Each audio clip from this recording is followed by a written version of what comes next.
Thank you, Jill, for the kind introduction. Now, sequencing may be tricky or even difficult if we were discussing patients treated in individuals' way, treated as if we will treat those patients in a year or two. Well, for the purpose of this seminar, we'll make it simple and we'll present the cases which were treated according to the former ESMO standards. So the first patient, Mr. Miller, was diagnosed with mantle cell lymphoma when he was 64 years of age. He lived relatively far from the hospital, had some comorbidities, may be important for the 64-year-old one, type 2 diabetes controlled with metformin, cardiac arrhythmia. On diagnosis, he had general symptoms, night sweats, fatigue, weight loss. He had splenomegaly and lymphadenopathy, performance status 1. And as a first-line treatment, we could discuss why it happened this way. He got bendamustine and rituximab. Once we analyzed, less than 20% of mantle cell lymphoma patients get to the intermediate cytarabine doses and transplant policy. So perhaps because of his comorbidities, long time from the hospital, then that decision was undertaken. It was followed by the maintenance rituximab for 2 years, and disease progression was quite reasonable. It was at 5 years. If we look at the medium time progression for bendamustine rituximab plus rituximab maintenance, it should exceed 6 years in a population-based series. The second line was acalabrutinib, 2 times 100 milligrams per day. A very handy drug, we all like it, low toxicity, but unfortunately he had disease progression 3 years, and it was detected by the PET scan. At that time, the diagnosis was made in a bit more meticulous way, but still they could not reveal a TP53 mutation, which is one of the most important risk factors. Therefore, what would be your preferred treatment strategy? Just patient relapsing 5 years after BR with maintenance and then 3 years of acalabrutinib. So non-covalent BTK inhibitor, CAR T-cell, lenalidomide plus rituximab. Who remembers that? Venetoclax monotherapy. If that was sonrotoclax, I wouldn't mind. So keep on voting, please. And we also have venetoclax plus zanubrutinib or acalabrutinib. I love it. Simpatico study.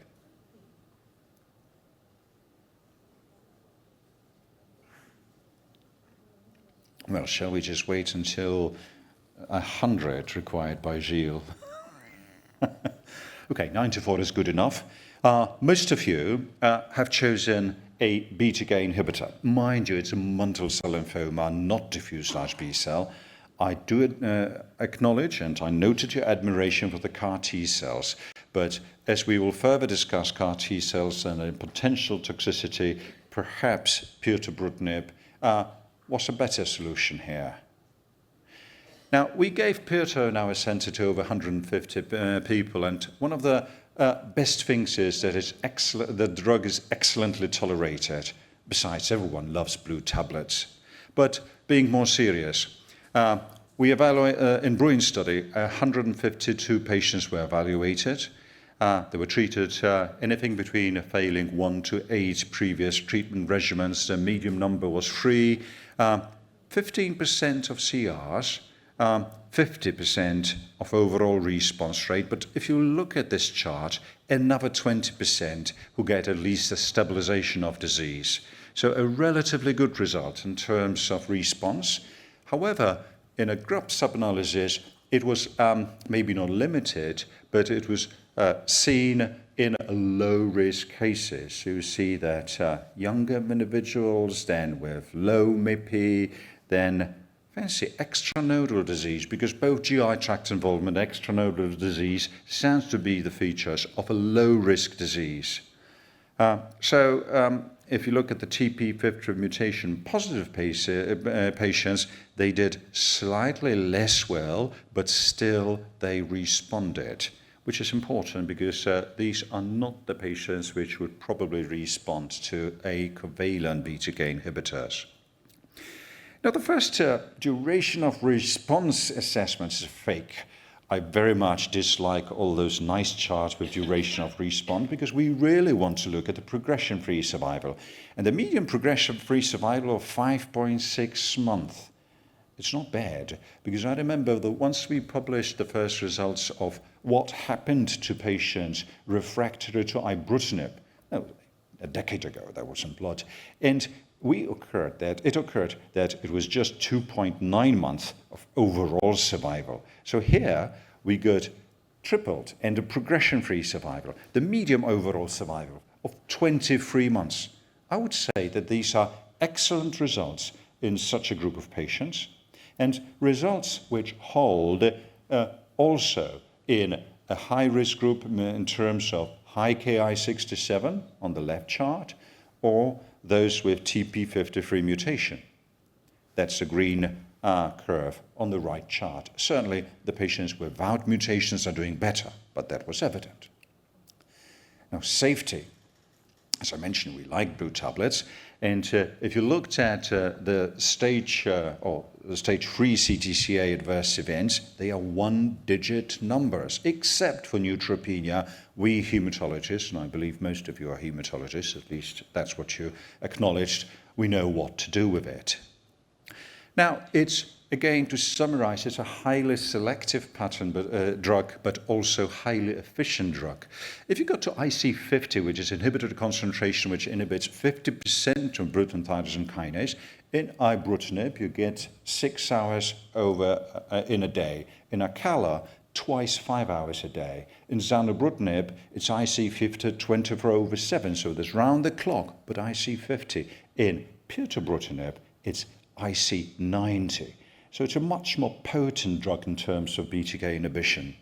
And again, it inhibits both wild type and C481 mutants, although for mantle cell lymphoma, this is not the main mechanism of resistance. It is important for CLL patients. Now, the non-covalent nature of binding has some better, and some of the things are for better, some are for worse, but that's what we have. And this patient received Pirto, and he was a misfortunate one. He was in this 30% of the patients who got neutropenia. It was grade 4 neutropenia, less than 500 neutrophils lasting for 8 days. So what would you do? 2 hours from the hospital. So would you reduce Pirto dose? Would you provide GCSF support? Hold Pirto? And so on, so on. What's your favorite?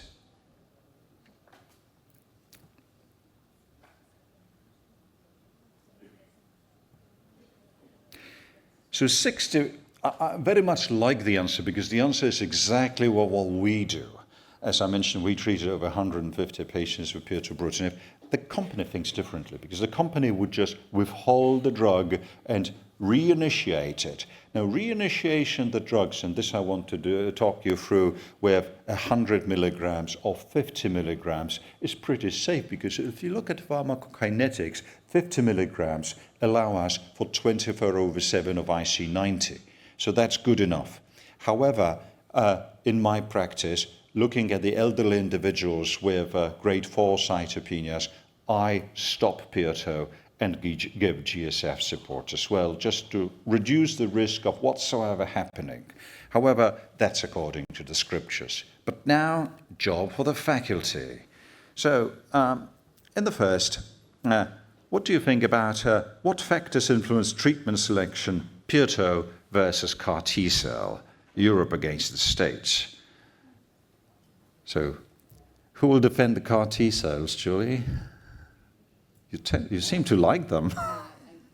So I actually do like CAR T cells for mantle cell, but in this patient, I also would have chosen pirtobrutinib for the same reasons. It's an older patient, lives far away, doesn't have a lot of support, has other healthcare issues, not the best CAR T cell patient. So I would have also chosen pirtobrutinib for this patient. And Michael, as it's very boring because if you take whichever the paper about BTK inhibitor in mantle cell lymphoma, it's Michael, and so on. So which would be your favorite BTK inhibitor after failing a color? Or rather, will you go for Pirto or will you rather do the combination with venetoclax?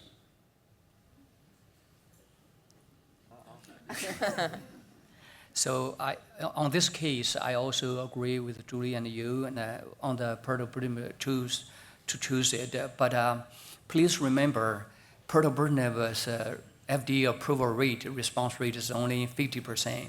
So you give a patient 50-50. So if the patient has higher risks, ideally you would use some combination therapy with rituximab.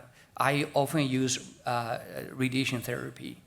But if the patient has a high Ki67, one of them 50% or p53 mutation or blastoid pleomorphic, I absolutely will favor the CAR T-cell therapy. And so we oftentimes think that pirtobrutinib is a great drug, but it is a great drug, but remember the 50%. If you have a more than average bulky tumor and the patient really have a fast growth rate and you put the patient, the response rate will be less than 50%. Especially in those people who just last line was refractory to covalent BTK inhibitors, the response rate, the true response rate in the real world is less than 20%. So those are the times you need to think about other therapies to induce a remission and then followed by pirtobrutinib maintenance. So be careful when you use a single agent pirtobrutinib in a very refractory patients. Thank you. Jill, how would you balance efficacy versus tolerability in older patients with comorbidities? Would you just start with all we have just to hope for the time-limited therapy, or would you rather go with, let's say, Pirto monotherapy on the long-time run? Yeah, I think, first of all, there are not many approved solutions in these patients. And I think pirtobrutinib with the issues that Michael mentioned, CAR-T with the efficacy are options that are available.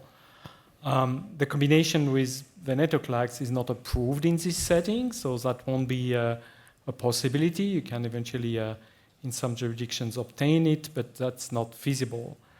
I think that the response rate and the side effect of rituximab lenalidomide, which could be an option, or lenalidomide alone, won't be as efficient probably as a single agent pirtobrutinib. So I think in the absence of a clinical trial at that time, I think pirtobrutinib is a logical solution.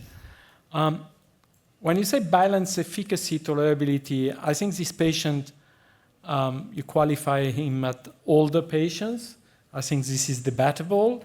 And I will say, and based on what just Michael said, not only the individual characteristic of the patient, but also what's the plan to move on. And if I choose Pirto, I will clearly indicate that if he does not respond, or if I feel that while he may respond, he may at some point eventually lose response, the question of CAR-T will come on the table. Again, in different places, brexucabtagene is the only available CAR. In other places, liso-cel is available. In a non-TP53 mutated patient, and in the absence of particular characteristic, I think liso-cel will be also a good option in these patients. So I will probably, manage Pirtos, that's fine. But keep in mind that we may have to go to another options in a rather significant proportion of cases in the past. So sequencing and progressively preparing the patient to different options and possibilities in this setting. Thank you. For the sake of time, I'll answer the third question. How do you monitor and manage cardiac risk and cardiotoxicity? The answer is the best way we may. I remember that once we had just ibrutinib and nothing else, and we didn't have any second-generation BTK inhibitors, we carried on in all the patients with atrial fibrillation, just asking cardiologists for help. Certainly nowadays, we wouldn't. Nowadays, we would change it to Acalo or to whatever. I mean, zanubrutinib is slightly less, slightly more harsh on hypertension, so perhaps then again Acalo is better. But let's go to the second case, as we have just 4 minutes. So a youngster for mantle cell lymphoma, 53 years of age, living just in the hospital, 20 minutes away. And again, comorbidities well controlled. Again, general symptoms, mantle cell lymphoma diagnosed, performance status 0, fully active. So he was actually a candidate for the Nordic protocol, R-CHOP and intermediate cytarabine doses, followed by the transplant. He received autotransplant and no rituximab maintenance. Now, we would give him rituximab maintenance. It is compulsory in every patient, perhaps even for the anti-vaxxers. So if you have a lymphoma, follicular lymphoma patients, perhaps you do not give maintenance. In mantle cell lymphoma, even they're not vaccinated for COVID, we have to. And the disease progression at 2 years, that's something grossly unsatisfactory. For the Nordic protocol, we would presume the disease to progress 8 years later or 9 years later. So he was given acalabrutinib here. Perhaps he should have been given a proper diagnostics. And quite not surprisingly, that another disease progression a year and a half later. So we had the patient, a young patient in a third line with a short duration of disease, of response. What would you choose as a treatment? Non-covalent BTK inhibitor, CAR T cells, again, lenalidomide plus rituximab, venetoclax monotherapy, or simpatico regimen. So venetoclax plus BTK inhibitor. And as we are running out of time, 50 will do. CAR T cell is the winner, and so it was done. So in a CAR T cell, we have a really good curves. It's something we like. It's something which is not reproducible. Now, if you're looking at the biospecific data in mantle cell lymphoma, they are not mature enough. We may make discussions whether we should give CAR T cell or biospecifics in diffuse large B. I think that biospecifics are going earlier and earlier in the lines. We're doing the same thing like in Carmen's study in European Mantle Cell Lymphoma Network Consortium, where in high-risk cases we are using the T-cell engagers in the first line. But in here, in a patient which we are to treat according to the scriptures, CAR T cells are unbeatable. And therefore, in current status, he received the Brexacel and got grade 2 cytokine release syndrome, grade 2. Here comes the voting. I love the other one, switch to alternative salvage therapy. That's my beloved answer here. But anyway, what would you do? So tocilizumab, broad-spectrum antibiotics, symptomatic measurements, or toci plus corticosteroids, broad-spectrum antibiotic, and again, symptomatic treatment. I'm not even reading about options without toci.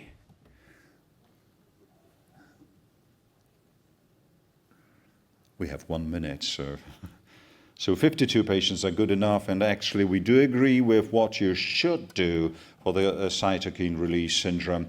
It is manageable, and if you look at what is in terms of incidence, we do observe about 12 to 20% of grade 3 cytokine release syndrome.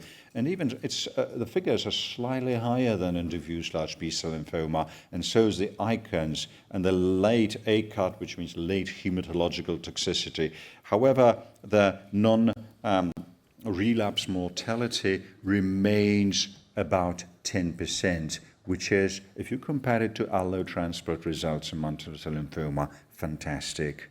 So let's go for the quick questions, maybe to Lulia. What factors determine the eligibility and timing of the CAR T cells? But please keep it short. Well, I think it depends also on the CAR T cell you have, but I think you can think about a patient who has failed 2 lines of therapy, including a BTK inhibitor, being young and having access to CAR T is probably a good options. I will say you can even use Pieto to bring this patient to CAR T. And again, as CAR T cells, also Michael as a first author. So what would be your favorite bridging? Okay, so the Achilles ZUMA-2 study, which got the CAR T cell therapy approved, is a very well designed study. But every trial has its defect, and because it was in the early waves of the first waves of trials in the U.S., they did not want to put a lot of in the bridging therapy to interfere with the CAR T cells. So they only allowed the steroids or BTK inhibitors. But remember, the eligibility criteria is BTK failed BTKs. Now you give the patient BTK inhibitor, of course they're not going to respond, right? So out of the 23 in the ZUMA-2 who got the bridging therapy, 22 had the post-bridging evaluation. The scan showed more disease. So the bridging therapy was horrible in the ZUMA-2 study. So I really think that we should be able to use better bridging therapies, including radiation, chemotherapy, and so forth. And as I had the red light flashing here, so I don't know whether it will blow up my place, I will summarize it quickly. We certainly choosing the therapy for relapsing refractory setting, look at the previous therapies and responses to previous therapies, we look at the patient, but what I ask them to put in green, we look at the disease characteristics. And this is what we have to look for the upfront patients as well. If we want to treat even the first-line mantle cell lymphoma patients, we need to know whether we have TP53 mutations, and it is an addressed medical need, so as high Ki67 or blastoid diplomorphic features. Thank you so much. And I'll run away before anyone shoots me down.